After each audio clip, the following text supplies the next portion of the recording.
नमस्कार दोस्तों, आपका स्वागत है हमारे इस चैनल में एडवोकेट कृष्ण कुमार त्रिपाठी। दोस्तों, आज हम दो महत्वपूर्ण सेक्शन की बात करेंगे आपसे और ये काफ़ी इम्पोर्टेंट है। हालांकि इसका प्रयोग हो सकता है आप में से कुछ लोगों ने किया हो, मगर इसकी जानकारी रहना हमें आवश्यक है, क्योंकि कई बार ये काफ़ी इन सेक्शन का इस्तेमाल करके हमें काफ़ी अच्छा रिजल्ट मिल जाता है।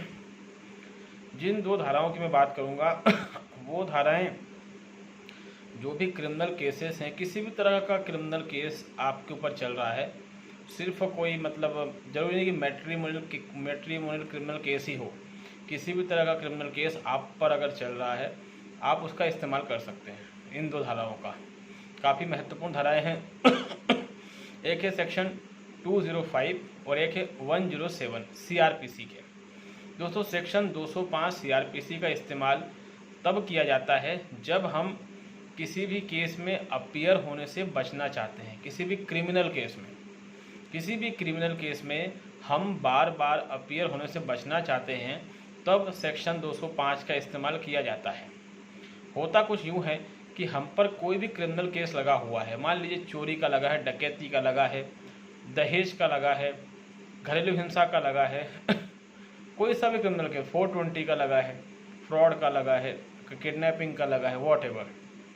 अब आप चाहते हैं कि मैं हर तारीख पर कोर्ट में पेश ना हूँ, क्योंकि होता ये है कि हम जो है कोर्ट में जब जाते हैं तो हमारा टाइम बर्बाद होता है और हमें हर तारीख पर पेश होना पड़ता है।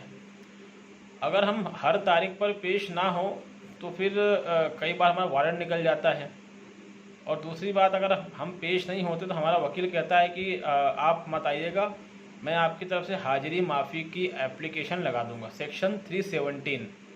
सेक्शन 317 जो है वो किसी भी क्रिमिनल केस में हाजिरी माफ़ी की एक एप्लीकेशन होती है जो वकील साहब लगा देते हैं कि आज मेरा क्लाइंट है, मेरा पक्षकार है, वो आज कोर्ट नहीं आ पाएगा, या तो उसकी तबीयत ठीक नहीं है या किसी आवश्यक कार्य से वो बाहर है।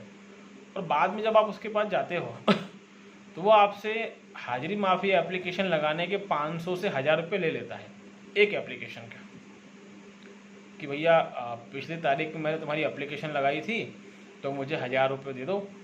कुछ लोग 1500 भी ले लेते हैं, कुछ लोग 500 भी ले लेते हैं। अब मैं तो इस चीज़ का समर्थक नहीं हूँ, मेरे ख्याल से 100-200 सफिशिएंट है, लेकिन वो आपसे 500, 1000, 1500, अब भगवान जाने अलग अलग अदालतों में क्या नियम वकीलों के चल रहे हैं। तो इसका नुकसान ये होता है कि आप उस दिन नहीं आए थे तो इसके बदले आपको 1000-1500 देने पड़ जाते हैं। खासकर अगर आप मिडिल क्लास व्यक्ति हैं या एक गरीब इंसान है तो उसके लिए ये बहुत भारी पड़ता है। और अगर आप कई तारीखों पर नहीं गए हैं तो वकील साहब जो हैं आपसे कुछ ज़्यादा ही अमाउंट ले लेते हैं कि भैया तुम 3 तारीख से नहीं आए थे, तुम्हारी एप्लीकेशन लगाई हमने, तुम 4 तारीख से नहीं आए थे, एक काम करो 10,000 रुपये दे दो। और कई बार ये भी कहते हैं कि यार तुम वहाँ से अगर आते, तुम दूर से आते हो, फॉर एग्ज़ाम्पल आप किसी दूसरे स्टेट से हैं, तो वो कहेंगे तुम दूसरे स्टेट से हो, वहाँ से यहाँ आओ तो 1000-2000 तुम्हारा खर्चा हो ही जाएगा, तो हम तो तुमसे कम ही मांग रहे हैं। ऐसी ऐसी बातें दोस्तों होती हैं। खैर, आप लोगों को पता होगी, जो भी मेरा वीडियो देखते हैं जिन पे केसेस चल रहे हैं, तो सीधी सी बात है, आपको पता होगी ये वाली बात। तो इसका समाधान है सेक्शन 205 सीआरपीसी। सेक्शन 205 सीआरपीसी में आप परमानेंट एग्जेम्पशन ले सकते हैं कोर्ट से, जिसमें कि कोर्ट आपके पक्ष में ऑर्डर पास कर देती है कि सिर्फ महत्वपूर्ण तारीखों को छोड़कर आपको हर तारीख में कोर्ट में आना अनिवार्य नहीं है।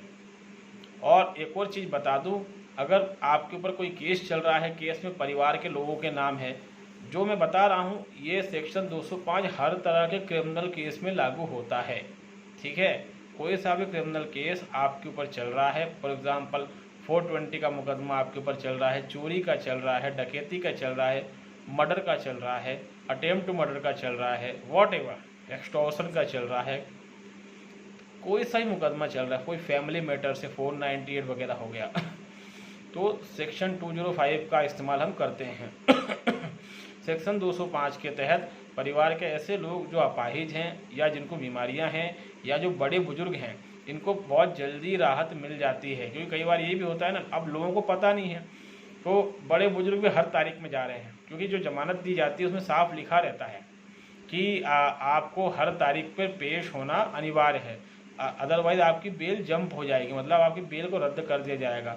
और ऐसा होता भी है, फिर वारंट निकलता है, फिर वापस आप परेशान होते हो, फिर वापस आपके वकील साहब जो हैं गाहे बगाहे आपसे वसूली करते हैं, बोलते हैं कि फ़ीस तो दे नहीं रहा है, इसका वारंट ही निकलवा दिया जाए। तो ऐसी कांड भी होते हैं। तो सेक्शन 205 का इस्तेमाल करके आप इन चीज़ों से बच सकते हैं। सेक्शन 205 किसी भी आरोपी को किसी भी क्रिमिनल केस में रोज़ आने से बचाता है। अगर वो आरोपी जो है या तो बुजुर्ग है या बीमार रहता है या कुछ और दिक्कतें हैं, तो कोर्ट उसको एग्जेम्पशन ग्रांट कर देती है, परमानेंट एग्जेम्पशन। अब सवाल ये पैदा होता है कि वो आरोपी अगर मुख्य आरोपी है, यंग है, पुरुष है, तो क्या उसको ही मिलेगा? बिल्कुल मिलेगा। अगर उसके पास रिलेवेंट फैक्ट हैं तो उसको भी इसका लाभ मिलता है। उदाहरण के लिए एक केस में एक व्यक्ति बिजनेसमैन था और उसके बार बार कोर्ट में आने से उसको बिजनेस में एक बड़ा लॉस हो जाता था। उसने जज से रिक्वेस्ट करी तो जज ने उसकी रिक्वेस्ट को एक्सेप्ट करते हुए उसको परमानेंट एग्जेम्पशन ग्रांट कर दिया था कि भाई आपको किसी भी केस में हर तारीख में कोर्ट में आने की आवश्यकता नहीं है, जब आवश्यक होगा तब ही आना है। अब ये आवश्यक होगा मतलब कि जिसने आप पे आरोप लगाए हैं जब उसकी गवाही होगी या उसका क्रॉस एग्जामिनेशन होगा या एविडेंस की कोई स्टेज होगी तभी आप आइए, आपको हर तारीख पर नहीं आना। दोस्तों 205 सेक्शन का इस्तेमाल करने से हम भागा दौड़ी से बच जाते हैं। आप कोई भी हो, आप यंग हो या आप कोई बुजुर्ग हो, आप पुरुष हो या स्त्री हो, कोई भी हो, अगर आपके पास सफिशिएंट रीजन है तो आपको इसका फ़ायदा मिलता है। और कई बार मतलब इसका फ़ायदा लोगों को मिला है, कुछ लोगों को तो मिल ही जाता है। और जिनको अगर आप सोचते हैं कि आप यंग हैं, आप एक युवा पुरुष हैं, आपको नहीं मिलेगा, नहीं, आपको ही मिलेगा।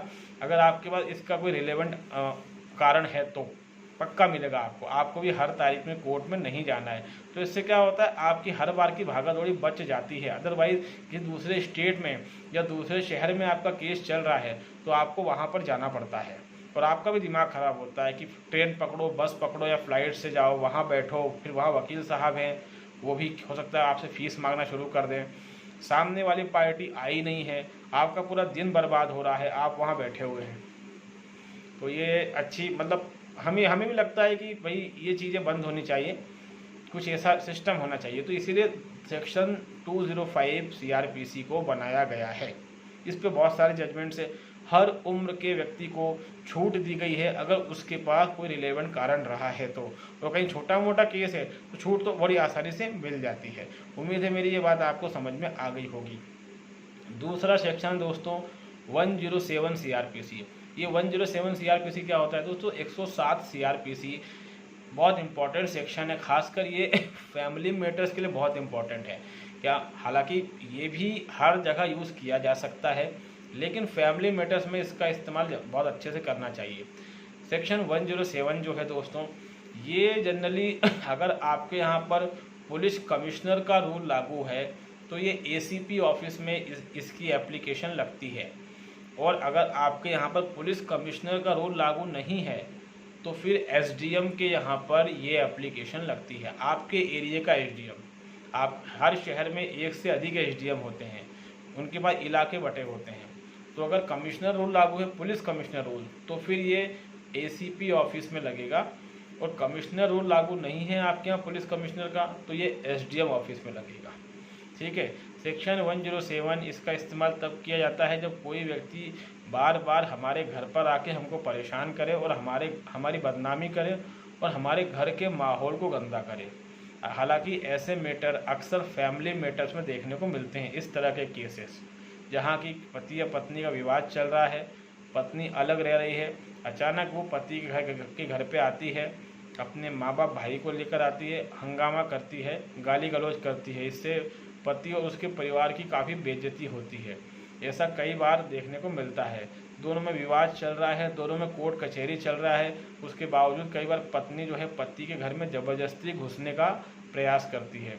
कई बार अपने माता पिता भाई वगैरह को लेके आती है, हंगामा करती है, मारा पीटी करने की कोशिश करती है। तो सेक्शन 107 जो है इसीलिए इस्तेमाल किया जाता है। अगर आपके साथ ऐसा हो चुका है या होने की संभावना है तो आप जो हैं इसकी एक पूरी एप्लीकेशन ड्राफ्ट करके इसके साथ जो एविडेंस आपके पास हो है तो अच्छी बात है, नहीं है तब भी कोई बात नहीं है।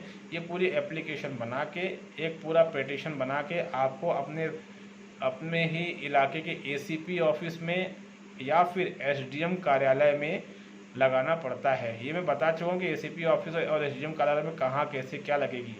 जहाँ पर पुलिस कमिश्नर रूल है वहाँ पर एसीपी ऑफिस में जाएगा ये मैटर, जहाँ पर आईजी डीआईजी जैसी चीज़ें हैं वहाँ पर एसडीएम ऑफिस में जाएगा। वहाँ पर जाते ही एसडीएम इसकी सुनवाई करेगा या एसीपी इसकी सुनवाई करेगा और ये लोग बाद में एक ऑर्डर पास कर देंगे उस व्यक्ति के खिलाफ़ जिससे आप परेशान हैं कि भैया अब तुम जो है इसके घर पे नहीं जाओगे, इसको परेशान नहीं करोगे। सिर्फ घर ही नहीं, आपकी दुकान है, आपका कोई ऑफिस है, कुछ भी है, आपका कोई वर्क प्लेस है, कहीं पर भी कोई भी व्यक्ति, हालांकि इस तरह के मैटर फैमिली मैटर्स में ही ज़्यादा देखने को मिलते हैं। नॉर्मली दूसरे मामलों में ऐसे केसेस कम हैं, लेकिन फैमिली मैटर्स में ऐसे केसेस की संख्या बहुत ज़्यादा है। तो अगर आपको लगता है कि ये बार बार आके परेशान करेगी, मेरी वाइफ है, हंगामा करेगी, इससे मेरी इज्जत नीलाम होगी, तो आप जो हैं इस एप्लीकेशन का सहारा ले सकते हैं। ये एप्लीकेशन में आपको एप्लीकेशन देनी पड़ेगी अपने वकील के थ्रू या खुद अकेले भी दे सकते हैं। आर्गुमेंट करना पड़ेगा, कुछ एविडेंस आपके पास हो वो जज साहब को दिखा सकते हैं, मतलब एसीपी साहब का, एसडीएम को। तो ये लोग जो होते हैं फिर आपकी जो अपोजिट पार्टी है उसके खिलाफ ऑर्डर पास कर देते हैं, उसको वार्निंग दे देते हैं। तो परिणाम ये होता है उसके बाद आप सेफ हो जाते हो, आपके घर में कोई भी व्यक्ति आकर हंगामा नहीं कर सकता। तो सेक्शन 205 और सेक्शन 107 सीआरपीसी दोस्तों आपको मेरे ख्याल से अच्छे से समझ में आ गया होगा। इसमें किसी तरह का डाउट मेरे ख्याल से आपको नहीं होना चाहिए। तो दोस्तों आप हमारे चैनल में अगर नए हैं तो इसको लाइक करें, इसको सब्सक्राइब करें, इसको शेयर करें। तब तक दोस्तों बहुत बहुत